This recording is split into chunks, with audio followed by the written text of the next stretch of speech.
I like to just keep things super informal and Super light. rolling. Keep That's- them light. That's the world we live in. That's exactly. Oh, that's right. Oh my God. Quit drinking Perfect. out of your drink. You have no idea what I'm drinking. I Is it health absolutely tonic? do. So I was curious, so that, getting just into where we're at here, if I didn't know you guys and I was coming to you for the first time and I said, tell me about Space Monkey Records. What is Space Monkey Records? How would you describe it? I would describe Space Monkey Records as one of the coolest record stores. That's how I would describe it. Well, And actually, if you look at the sign on our door, it says aspired to be, not that we are, aspired to be the coolest record store on planet Earth. I was thinking about, I saw that on the way in. I was thinking, if something happens and some future human finds this, they'll know what was here. These people were Exactly. aspiring to be. They were on their journey, and here it is. Here we are. And but it's multifaceted. You guys have records. You have you have the media, but then you have all these other things. You have, I'm looking at all this the equipment. things.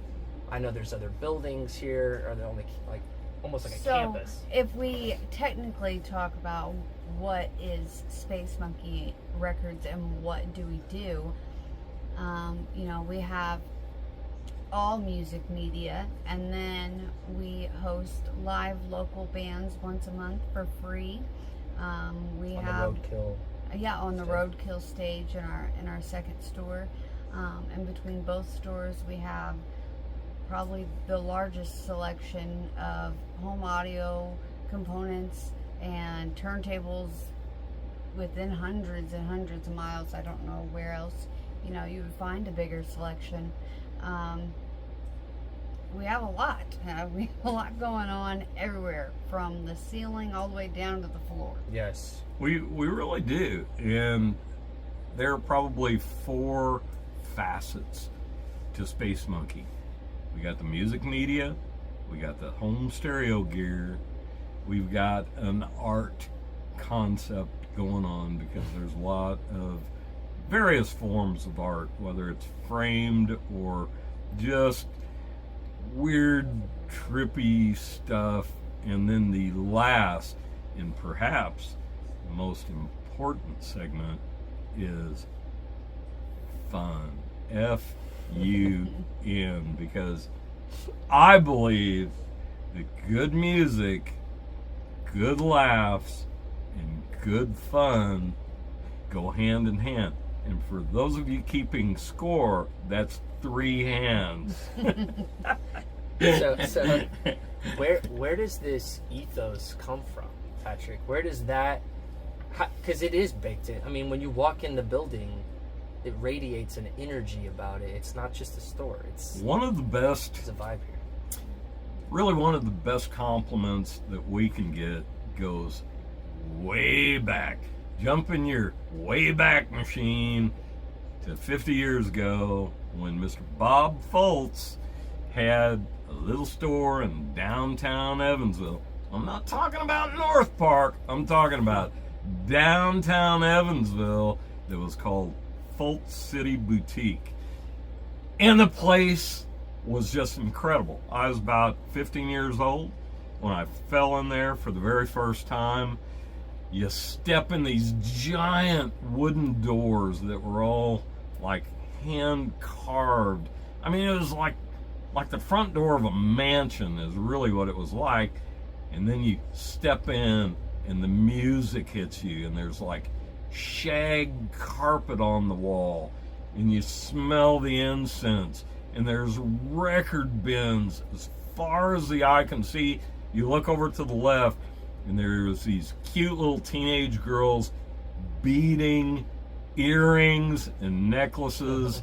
And now, I want to remind you, I was 15, and I had never been in a store that spoke to me and my heathen friends, and I was absolutely blown away. And when I talk about it to this very day, the hair on my arm just stand up, because it was just such an exhilarating experience. Who's Bob? Bob Foltz. Oh my goodness. Bob Foltz was an Evansville entrepreneur. I'm glad you mentioned Bob Foltz. Yeah, because I about it. we're going to have a Bob Foltz Remembrance Day coming up in this fall.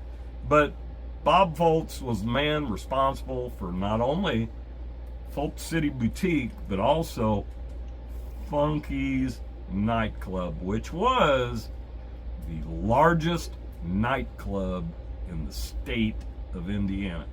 Now, I'm not talking about the largest nightclub in Evansville. I'm talking about in Indiana. That encompasses some pretty big cities. Yeah. So even though they had disco going on, which may not be my number one choice, but you know what? That's where the ladies were.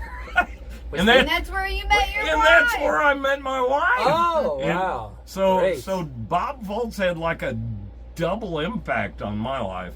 And a lot of the artifacts that you see here at Space Monkey are actually stained glass and wood carvings that I have bought up from the various Bob Foltz enterprises, which also included Good Time Bobby's on the east side of Evansville. The guy was just a visionary. That's crazy. Was the nightclub inside the Victory Theater? No, the nightclub is gone now, and it occupies a lot of the space that the riverboat and now the on-land casino owns. Yeah. But it was a huge nightclub. It was just incredible. So that sounds like the sort of the foundation of your connection with this sort of store and this sort of world. I'm curious, Meredith, where did your sort of connection with music or this store? You've been around since the beginning, right? Yes. So where did even before then? When did your connection with music and interest in music? How did you get into all this? How did I get into music? How did this all begin for you? Well, honestly, before coming here, I didn't even know what a record was.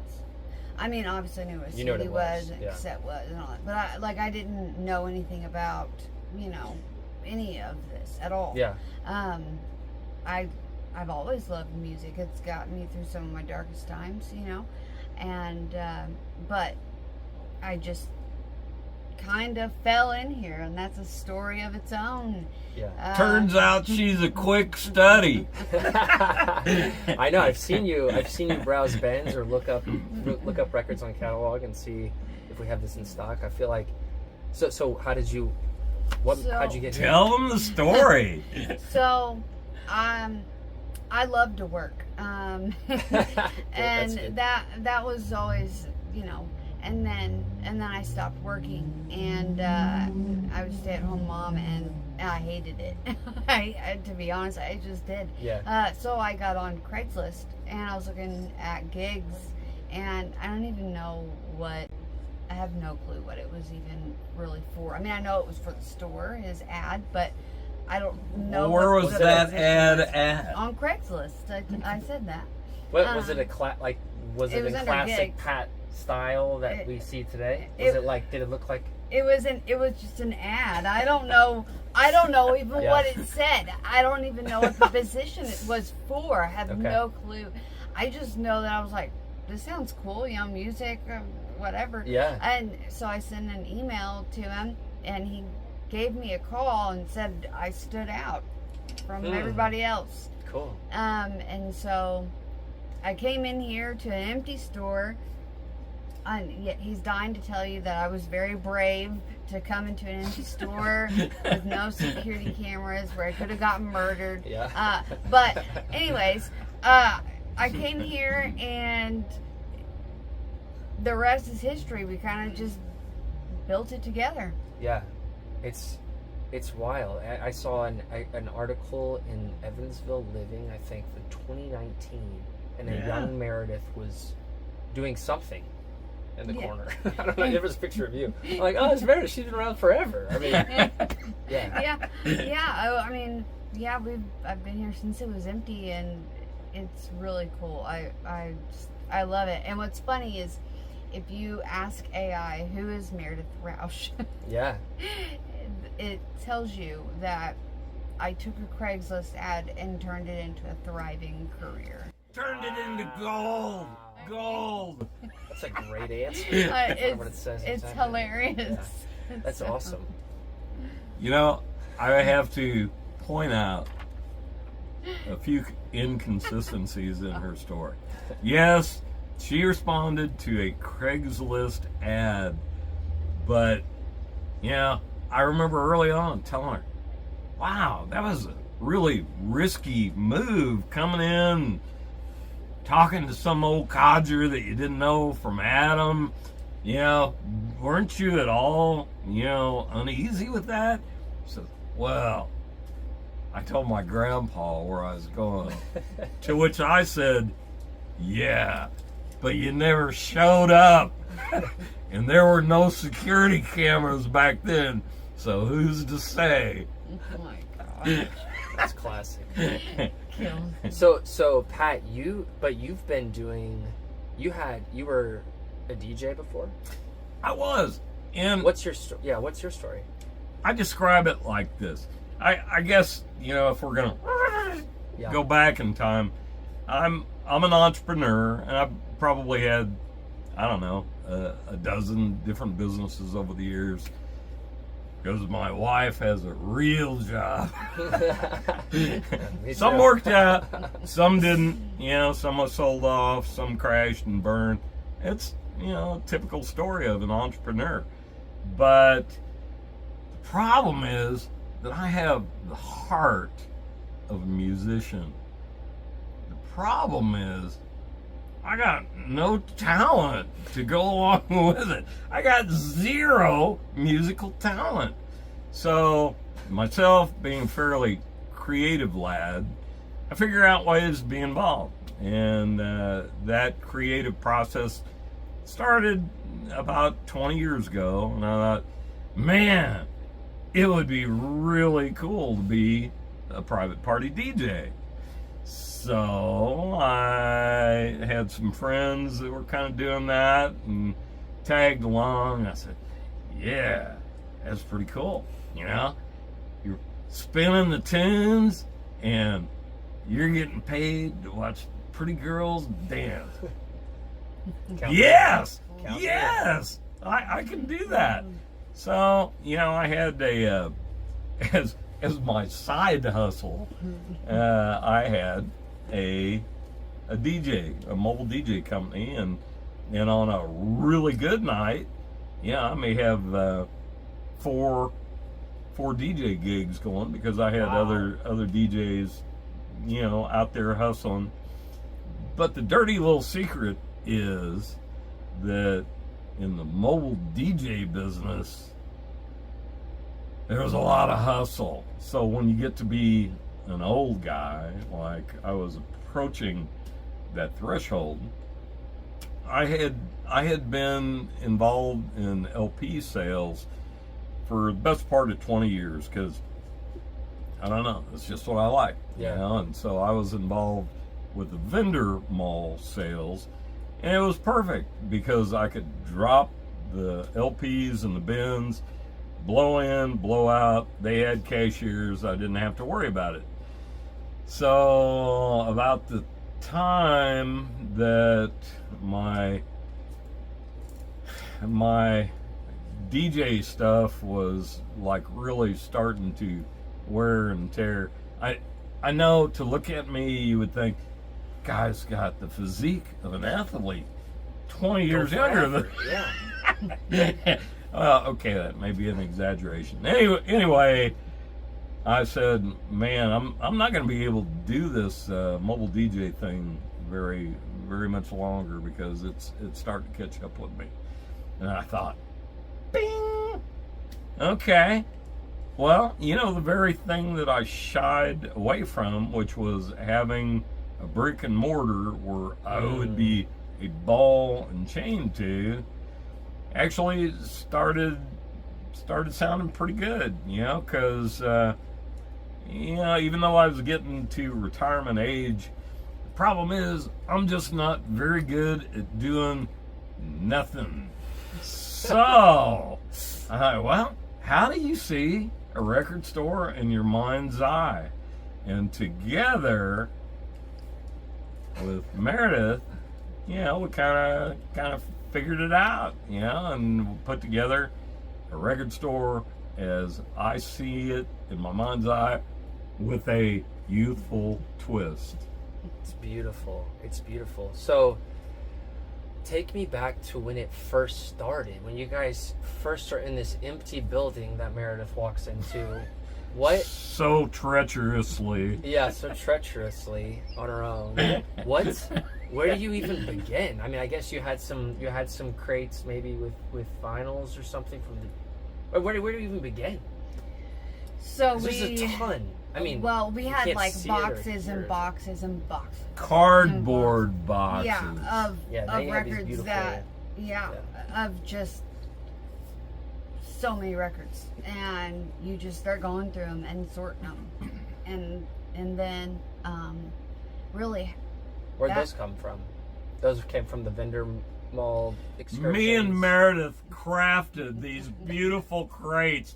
You know, when we're not working, we're back in the mill shop. Wholesalers. So we sorted those out, and then really we had the left side closed except for the counter, and the right side was open, and just two aisles were open, plus we had a mountain in the middle of boxes. We opened it section by section. We really did. Yeah. And wow. And we just started it off like that. Wow. Did people come in right away? Yeah, we opened the doors August 29th of 2019. That's correct. Yeah. Yeah. And how did you guys get the word out there? Facebook. Because now you're really good at, I mean, you guys get the word out about everything. Actually, we started the radio advertising before we even opened. Here's what people are saying about Space Monkey Records. Love it. I love it. I love it. I hate that place. Those guys suck. Well, you can't please everybody, so decide for yourself. Space Monkey Records, Evansville. You still do radio advertising? And we have never let off that, and one of my greatest compliments is I had a gentleman in just last week that was telling me, just moved into the area, I've spent a lifetime in radio, and your ads immediately caught my ear. And yeah, so I was bound and determined to be a music guy to come in and check out your place. And I said, yes, thank you, God. I had. Do you remember Dave Kunkel, Uncle Dave from the Going Home I Show? do. I had him on the podcast earlier in the episode 10, I think. We were talking about this, how, and I think you do this across all of your messaging or all of your content, but there's a personality. He said, like, when Dave was growing up, he's like, I would listen to these great DJs on the radio who had these personalities and these like things, these like shticks or these like sort of things that they would do.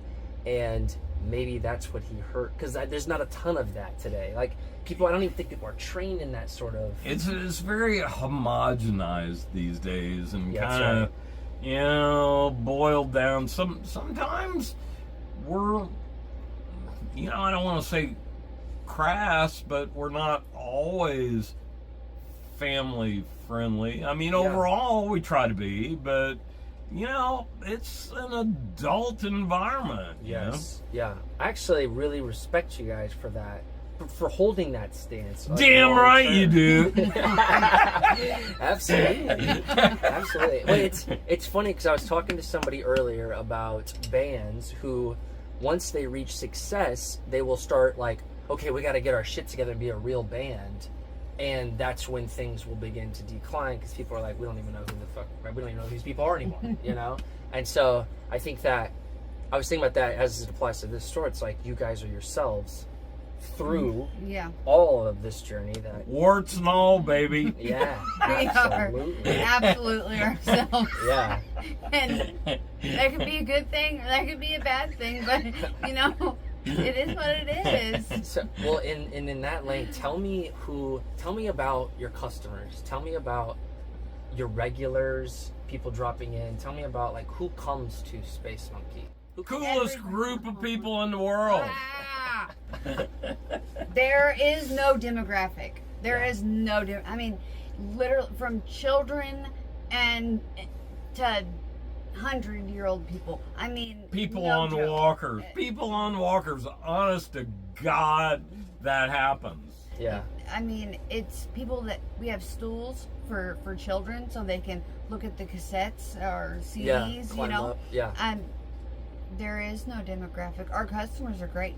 Our regulars, fantastic. In most businesses, you can draw a definite left and right of, okay, the age of your typical customer starts at and ends at. Yeah. That is just not the case here, because it starts as soon as people are able to drive their young children to the music store, and it ends with the walker thing and all points in between. Thank you very much. And why do you think, I mean, why does this store and stores like it still exist in 2025 when all the music you ever want is available? But what is it about online? What is it about coming here and picking something up? And there's still like a discovery thing here too, right? Yeah. People will be like, oh, what's this? Yeah. I mean, people come in here and 3 weeks ago, some guy from out of Texas. He was from Texas. He stopped in and he's like, I like psychedelic rock and this kind of rock, and I'm just looking for something different. And so I showed him Hickory Wind, which is actually, it was pressed here in Evansville, and it's worth a decent amount of money. And he's like, I want it. And it's actually, I've listened to it. I'm not a fan. It's okay. But it is a freaking. I mean, it was pressed on Garfield. It says it on the back, and it's like well over on $2,000. Wow. Isn't it gigantic? Yeah, Gigantic Records. Yeah. Gigantic Records was a local record. Yes, it was. Well, You mentioned it a minute ago. I think the label, that Gigantic Records was the label, and I want to say, because one of the guys came in here, he was a teacher at North High School, and I think it was from Ohio. Okay. I want to say, but I don't know that I'm label. not positive on that one, but yeah, Hickory Wind was the band, and then they turned into BF Trike. We actually had done a couple videos with this gentleman, but we were very early on in our video technology, and I think he threw in the towel and said, you guys work it out, and maybe if I'm still alive later, we can revisit it. That's funny. So people come to you, and you guys you guys are also curators. You guys are curating. I mean, someone's coming to you saying, I like this and this and this. Yeah. And you have to distill that into like, well, what about this? Like, that's Yeah. not something that necessarily happens. I guess you could use ChatGPT to do the same shit, but it's not the same. It's like, I'm standing in the store, I'm talking to real humans. They're giving me a human input. We're talking grassroots, baby. Grassroots. I think, But I think that happens in most record stores, you know. Yeah. Like, hey, like, what do you suggest? But that's what's great about it, you know. You get to discover new music instead of hopping on an app and it's like, oh, you might like Fed this. music, And Yeah. and that's the great part about Space Monkey Records is, yes, we're a traditional record store, but we're busting out with new media in all directions, you know, because we, you know, even though it may be a feeble attempt, we at least make a effort to entertain Yeah. and to educate. Mhm. So, yeah, we got that going for us. Yeah, yeah. And I'm sure, I mean, I'm sure people will stand in here for hours just talking to you guys, looking at stuff, Yeah. reminiscing. I'm sure people reminisce on They like, they I do, knew this back in and the- sometimes, most days, not all days, but most days we're open for 5 hours, and sometimes we've got people waiting for us to open, and they will not leave until we close at 5 o'clock, because yes, we got that many records. Absolutely. And there's not a whole lot of spots to hang out and talk to people about music, No. right? Like No, this, there like this isn't. is where people can gather. It's like a space. Yeah. Oh, it is. And Space, I like that word. Yeah, I know. I was like, Dad doesn't really like to like talk that much. He tries to stay like super busy. I'm a multitasker, and Yeah, we've had debates about that.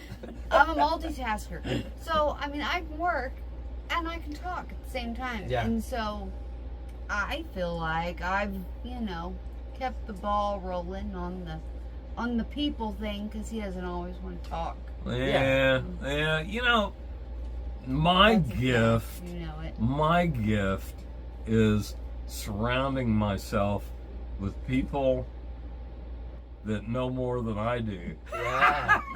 That's a beautiful leadership quality right there. What? My gift is knowing my weakness. Yes. That's a good strength, knowing your weakness. Why are you guys only open 5 hours? So when we first opened, we were open from 9 to 5, and we realized what, Pat? Well, the people that buy music don't frickin' get out until noon. You're a bunch of lazy people. That's a good point. Yeah, so Who's we would buying be music at dead 9? until like noon. So Yeah. there was no point in being open. But it worked out great because Meredith and I, at years before, we had work to accomplish, and we went about it in a very studious task, and we did what it takes. So I'm curious about this. You guys have listening parties before. Is it before albums drop? Sometimes it is, sometimes it isn't. It just depends on what the label and what they decide. How do you get? I'm assuming not every record store has that access. So How do you guys get? Are you in touch with? Is the distributor? We are so lucky. How does this well, come it's about? through Record Store Day, kind of ish. You kind of get connected to labels and such, and they send out. Warner kind of sends out their own stuff. Record Store Day usually sends out the links and stuff to Okay. fill out. How they do their selection process, I have no idea. But you guys applied and But they got you- accepted or something? Yeah, and Yeah. we waited a very long time. Yeah. A very long time. We waited a couple years for them to accept us, but Yeah. but that was Record Store Day for the Record Store Day events that are twice a year. Not the listening parties, but Yeah. the listening parties have started rolling. It's just Yeah. something that they send out, and I fill out. Next thing you know, I'm getting an email. But yeah, we're always busy. We're always listening parties, and we're giving away something there, or we're giving away tickets, or we're doing something. Yeah. They play the waiting game. You know, they'll wait a year, and then they wait 2 years, and then they wait 3 years. Well, these guys haven't gone away yet. Yeah, they're still here, growing. We'll give them a chance. Yeah. That's, I've always wondered how, because I see you guys sometimes have, like, I guess it's associated with record store day, but you'll have things that are exclusive or early, and I think to myself, that's unique, I would think. Or hard to get. It's not. I mean, it's sometimes, when I get the graphics, it'll be like less than 1,000 stores, or Right. I mean, there's not that many record store day stores in the United States in general, so they are exclusive. And Yeah. I mean, the Jonas Brothers party, we were the only one in the state. I Oh, mean, wow. Man, they almost broke our freaking foundation. I mean, they were packed in here. We got a pretty good sized space, and they almost broke our foundation. It's amazing. That's and it's funny. It's kind of, I'm just thinking out loud, but it makes me think about how, I was just talking to somebody about how a great local restaurant, the personality speaks through the restaurant. The people are there. They do things differently than, they're not just a restaurant, right? You're not just a record store. You guys are personalities. You guys, and it's just like the life force of the business. It's not just. It really is. I don't think that exists everywhere. That's not a thing. no. So we got that going for Yes, us. yeah, that wasn't a question, I guess. That was more of just an observation. That was more of just me saying. But I mean, I go to record stores when I go out of town, and some record stores do not have any personality at They all. really don't. Yeah. It is incredible. I mean, everybody that works here, that is what we do. When we're on the road, we're going to other record stores, and we're not above stealing a really good idea from another establishment. Yeah, none of But us are. the thing that kills us all is when we walk into some place that like just blows you off, and they don't care whether you walk in the door or not. Well, My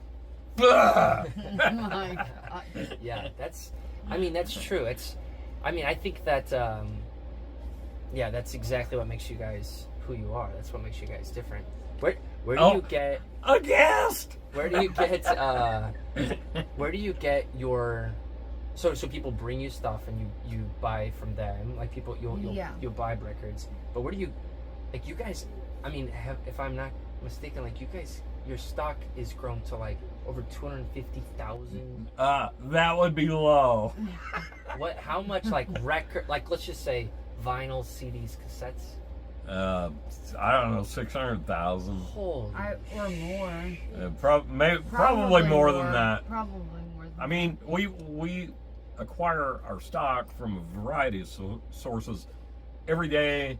I would say that it would be normal to get one or two, as many as 6 or 8 individual people that are out to sell music media or home stereo gear. or memorabilia. It is not all a fit, so Yeah. some we got to turn away, but more often than not, if it is a fit for us, we strike a deal right then and there, and we scoop it up. So, yeah. But in addition to that, of course, we have our new vendors that, whether it's Yeah. new music media or new home stereo gear, those are regular sources, wholesale sources. Yeah, how do you guys keep track of all this? You have a big database? Well, that's her job.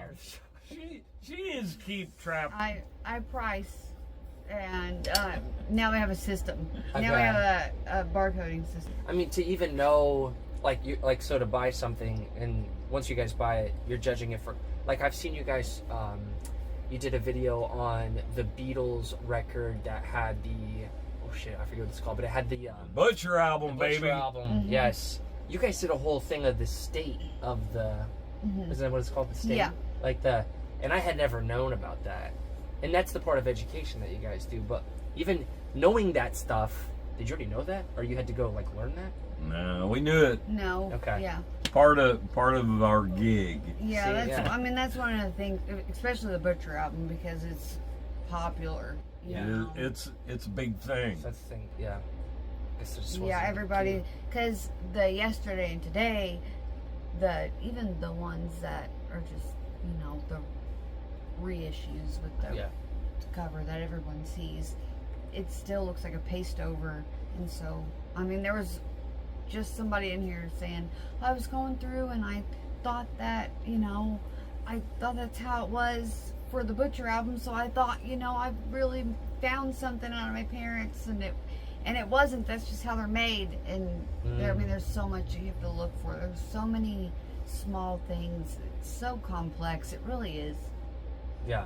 And what really blows us away is it's very seldom that a day or two goes by that people do not come in here and say, hey man, we were watching your videos and blah, blah, blah, blah, blah. I mean, we have put out hundreds of videos over the course of the last 6 years, and there's a lot of them. Yeah. So the very fact that it's catching on in a little bitty, teeny, tiny, Evansville metro kind of way is really, really cool. It is. Yeah, I mean, yeah, your guys' content has your media has a tangible like as soon as I see it, I know whose it is. Like I know it's from the Because fonts of to that one annoying voice. It's just from the whole thing. It's like that's them. That's Space Monkey. That's the crew over there. Pat, I'm curious. You guys did a video recently of Bull Island. You put up the museum piece of Bull Island, but can you drop a quick history lesson on Bull Island? I am so glad that you mentioned that, because I am ashamed to say that I wasn't there. But I recognize the historical significance of that event. I mean, we are talking about something that happened just outside of Evansville that was nothing short of astounding. Yeah. I mean, we had between 250 and 300,000 people that showed up at Bull Island, and even though it was by map significance in Illinois, it's still on the Indiana side of the river, and we have a magnificent display of Bull Island, which started off to be the Erie Canal Soda Pop Festival. It is just such a rich heritage. Everybody makes a big deal about who didn't show up there, which was Jefferson Airplane and Fleetwood Mac and a few others. But there's this long list of people that that were there. Oh my God. You need to come into Space Monkey Records and just check out our display, because it is as close as this guy will ever get to history. And I wasn't even there. Who did play? Who was like 2 or 3? Let's see, Foghat, the Eagles. Yeah. Let's see, Cheech and Chong. Wow. That is the really, really hysterical part of this whole tribute, is we had a Bull Island day, and we probably had 16 people that were actually there. And I made a point. Hey, tell me who you saw, the musical acts that really knocked it out of the park. who do you remember making an impression on you? And each and every one of them said, I don't know, man. I know that there's a band up there playing. It's But- far off from my festival experience. So 16 of these folks, you know, I'm guessing maybe 4 of them said, I do remember Cheech and Chong flying in the middle of the night. And it was just so cool because, I mean, and again, this is coming from a guy that wasn't actually there and wasn't actually participating in the thing that was going on in 1972, and that is, well, just being a party member of the crowd of 250,000. I like to think, and maybe I'm wrong, but I like to think that I would remember a particular group that said, oh yeah, I remember the Eagles. You know, we were all pretty high, but it was way cool because it was their early stuff. But Cheech and Chong is who they remembered. That's hilarious. I'm curious, as record store people, I know I was reading about record store history, just some browsing through the internet, about the 70s and 80s being claimed as like the golden era of vinyl because of blockbuster hits like Rumors, Thriller. Is this accurate in your experience, Pat?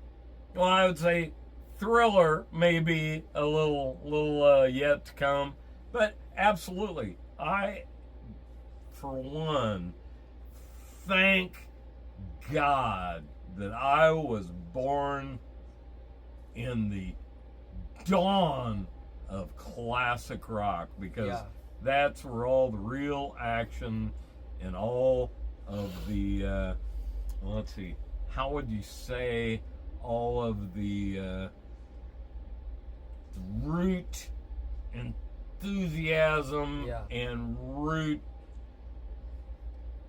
I'm at a loss of word. Yeah. But I was born in the world of the sweet spot of music. That's Thank what you. always say. She's heard me say it 1,000 times. Should address you. Thank you, Meredith. You're welcome. Yeah, I mean, but you're right. Some of those records sound better than records being made in the last 20 years. Absolutely. Some of the way that they were pushing their equipment, they're innovating in the studio. I'm talking about the Eagles, for example. Some of those records still sound so good. There was a period, and I'm going to digress for just 2 seconds, but there's a period of the 90s where some country music that I listen to sometimes, I'm like, this stuff still sounds really good. It doesn't have the like big reverbs or anything of yesteryear country. It's like late 90s, but. And you mentioned the Eagles, and they would be the perfect spotlight on that very issue, because they started out, my friend, as a country band, but they evolved into some kick-ass rock and roll. Yes, absolutely. So, if you guys could paint a picture of where Space Monkey's headed, is there a plan for the future? You guys working on any big that you would be willing to share about, or what's the future of Space Monkey look like? What do you guys want to do? Wow, that's a pretty heavy question. You know, I don't know where the future of Space Monkey is headed, but I can tell you, if we closed up shop tomorrow, I would be a happy guy, because we have had 6 years, count them, 6 years of incredible surprises. When Meredith first signed on here 6 years ago, I told her that you can expect a couple different things. We are going to have an incredible volume of music media that we will offer to the public. We're going to have an incredible volume of home stereo gear that we will offer to the public. And lastly, we don't know what's coming because it will be such a surprise to us. And it really has been. It has been such a surprise at every turn. But, you know, I guess it's the magic combination of music and let's see, what is the new world term for old world shit?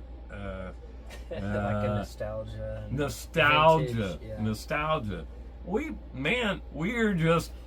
just luckily ended up in the sweet spot of where old and new intersected, and thank God that social media has found us, because you know I put a fair amount of money on the table and I didn't know whether it would work or not. I really didn't. And Meredith and I ended up being kindred souls in this mission, and the public has embraced us. All of our foolishness, all of our bullshit that we put out there on a every other day basis. Thank you, America. Oh my God. That's great.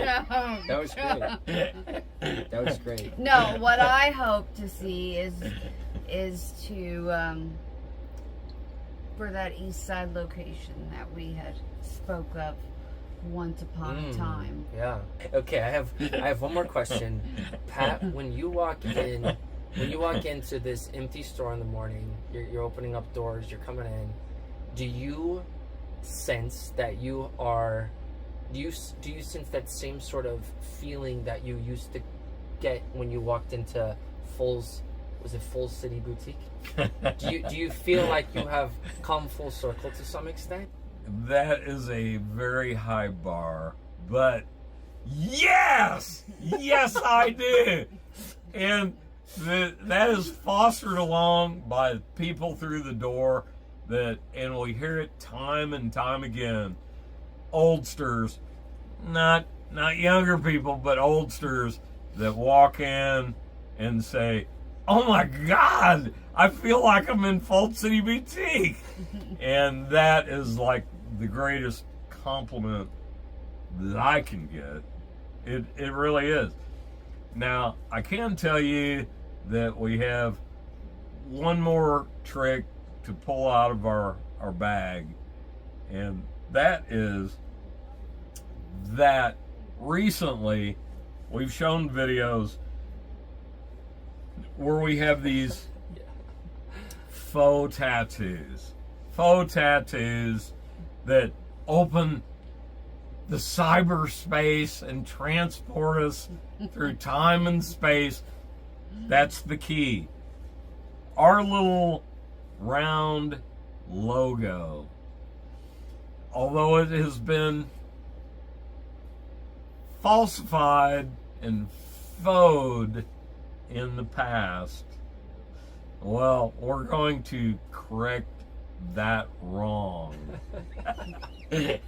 Because we are going to have our little circular logo tattooed on our arms. And you wanna pick up the story on how this all got started? So, is this an exclusive? This is an exclusive. This is an exclusive. Yeah. It is. So his son they went to Vegas, and it was for his wedding, his son's wedding. And not mine. My son. He's been married a long time. And Pat got this tattoo of the logo with what's it called? A henna? Yeah, a henna tattoo. Henna tattoo. Nice. Okay, but then he came back here Now, to the store. wait. My wife, I might have been drinking at the time. I'm not gonna kid you. Yeah. So we were out on the strip. I got a henna tattoo of the little circular space monkey tattoo, and my wife said, "Oh my God, Meredith's gonna lose her mind when she sees that you got a tattoo and she didn't get one." Go ahead. And what you said, so he comes in and he waits for me to notice, and I noticed this tattoo on his arm, and it looked very, very real. Convincing. And I was immediately like, what the fuck? Because, are you serious? You went and got a freaking tattoo without me? You weren't there. I was in Vegas. You were here running He the store. tried really hard to like act like it was real, but he couldn't even contain his laughter. So, yeah. No, I pulled it off. He pulled it off. She- I believed it. She but ate he it couldn't run right with and it. sinker. He couldn't run with it. He could not run with it. Don't lie. You So couldn't. now we're gonna contain make your it laugh. official, though. Yeah, but we need. We are. We need a tattoo. Well, we need 2 tattoo artists. We're gonna do this live on the At Roadkill the stage. same time, but we need Wow. 2 tattoo artists that would like to come here to the store and do these tattoos. We know there are lots of qualified talent here locally, just like local music talent. We know that there are lots of qualified tattoo guys and gals out Tattoo there. artists? Yeah. And all you got to do is come in, talk to us. We are going to pick out not 1, but 2 to do this live on the Roadkill stage. We want to wrong our right. We've deceived the public because, the henna tattoos don't fly. So we want to make it official. Come. Just tag your favorite tattoo artist that you think might be interested, or if you're a tattoo artist, send me a message. It's that simple, and we'll go from there. Awesome. Well, So that's what we got. well, thank you guys. This was great. Thank you, Wes. Yeah, I appreciate you guys being Thank on the you show for and having us let on me here. interview you. What about fun! that. Yeah, good. Yeah, awesome. Well, That's all we got. all right. Wes Wes. from Wally. I always mess Wally it up. Opus, Wally baby. Opus. I want to Yeah. say Opus all the time. Wally Opus. Wally Office for all your office supplies. That's exactly right. We're low on supply, but you can reach out still. See what we could do. Thank you so much for watching. Oh, yeah, absolutely. All right, thank you guys. Bye. Bye. Great.